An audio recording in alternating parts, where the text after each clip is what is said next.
One of the great things was in a family of 3 daughters, and the youngest, my eldest sister went into my father's work as a businesswoman. My sister went into my mother's work as a dancer, and I just really got to slip under the radar. And I wrote poems. And it was something I did, it was something I thought, and I knew at the time I would always do. I didn't know what else I would do. I would be an archaeologist, a paleontologist, a doctor maybe. And when or a visual artist. And I got to college and that's what I pursued, my life as a visual artist.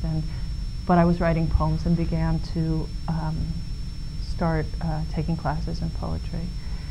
And when I finished, I moved to an area where I could have a job and I had a half-time job working in a women's halfway house for recovering alcoholics in Greenfield, Mass, and a studio in Leverett, Mass, where I shared a studio with a wonderful printmaker who was never there because he had young kids, and he had a great press, and I was doing monoprints, and I was writing poems.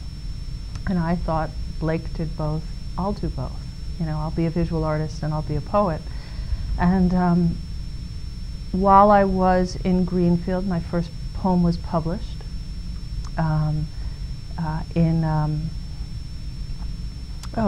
in Prairie Schooner, and it was, you know, a fantastic feeling for me, a great moment. And then I decided to go to graduate school in art, and I was BU. I knew had a great program, and they accepted me on the condition that I do 1 more year as an undergraduate. And I started, and almost on the second day of starting, I knew I had made a huge mistake. It was a grand mistake, and I realized I've chosen the one that I'm the lesser in, and I can pursue this doggedly to try to be equal to a task that I won't be equal to.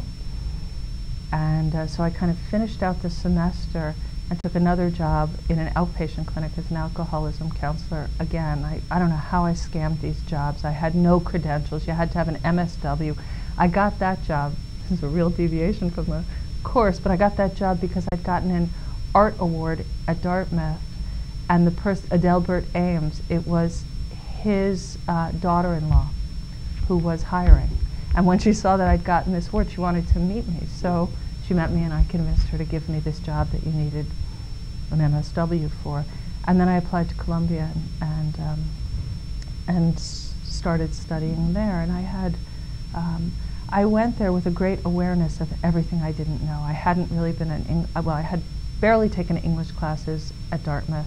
I'd taken a bunch of comparative lit, and I thought graduate school in poetry was going to be like med school of poetry. I thought it would be, like you would do the vascular system, we would have Keats, and we would have, and then it was so much looser. I mean, although I say that, I also had Joseph Brodsky as my teacher, and that was a little bit like the medical school, and Derek Walcott, that was like the medical school. And slowly I understood that the job was mine, and that I was entering into a whole nother life in relationship to reading. I'd come into graduate school with a pretty good knowledge of contemporary poetry, and that I was going to have to start to work backwards in a way